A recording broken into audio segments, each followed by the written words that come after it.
All new Diwali collections. இங்க புதுசு எல்லாமே புதுசு. ஆனந்தம் சில்க்ஸ். சென்னை மாங்காடு அருகே உள்ள லீலாவதி நகர் பகுதியை சேர்ந்தவர் பிரபாகரன். இவர் அதே பகுதியில் மரக்கடை ஒன்றை நடத்தி வந்துள்ளார்.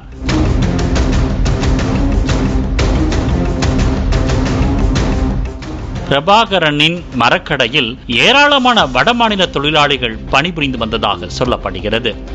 இந்நிலையில் மரக்கடையில் வேலை செய்யும் கிண்டியை சேர்ந்த குமார் என்பவர் தனது செல்போன் சார்ஜரை தேடியுள்ளார்.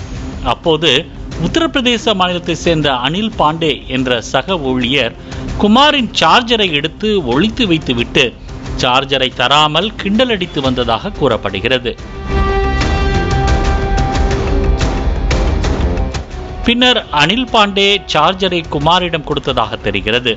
இதனால் ஆத்திரமடைந்த குமார் இரவில் உறங்கிக் கொண்டிருந்த அனில் பாண்டேவை இரும்பு ராடால் சரமாரியாக தாக்கியதாக கூறப்படுகிறது. இதனை கண்ட சக ஊழியர்கள் அலறி அடித்துக் கொண்டு ஓடியதாக சொல்லப்படுகிறது. பின்னர் அனில் பாண்டே சம்பவ இடத்திலேயே உயிரிழந்தது தெரிய வந்துள்ளது. இதனையடுத்து சம்பவ இடத்திற்கு விரைந்த போலீசார் அனில் பாண்டேவின் உடலை கைப்பற்றி பிரேத பரிசோதனைக்காக மருத்துவமனைக்கு அனுப்பி வைத்துள்ளனர். இரும்பு ராடால் தாக்கிய குமாரை போலீசார் கைது செய்து விசாரணை மேற்கொண்டு வருகின்றனர். All new Diwali collections. இங்க புதுசு எல்லாமே புதுசு. ஆனந்தம் சில்க்ஸ்.